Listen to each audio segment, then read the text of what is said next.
چاہنے والے بندے دور قریب سے کھچ کھچ کے یہاں آ گئے ہیں، یہ اللہ کو منانے کے لیے آئے ہیں۔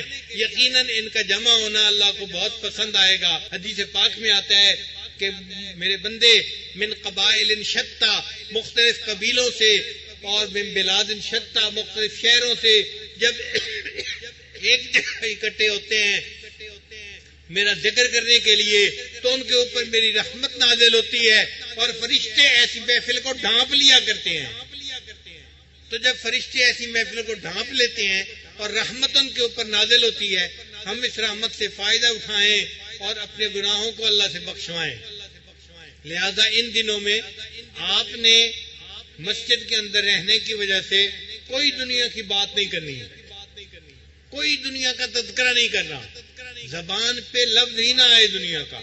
دنیا کا تذکرہ ویسے ہی مکروہ ہے، اور مسجد میں تو اور بھی زیادہ مکروہ ہے۔ اور سیاست کی بات کرنا تو اپنے اوپر حرام سمجھیں۔ مسجد میں رہتے ہوئے آپ یوں سمجھیں کہ میں گھر چھوڑ آیا ہوں سب چیزوں کو، اب مسجد میں آیا ہوں تو یہاں پر بس میں ہوں اور میرا رب ہے، مجھے اپنے اللہ کو منانا ہے۔ بہت زندگی میں نے ادھر ادھر کی باتیں کر لی، سن لی، اب تو بس میں ہوں اور میرا پروردگار ہے۔ آپ نے کوئی دنیا کی بات نہیں کرنی، بس اپنے اللہ کو منانا ہے، اللہ کو یاد کرنا ہے، اللہ کا ذکر کرنا ہے، اور اللہ سے دعائیں مانگنی ہے۔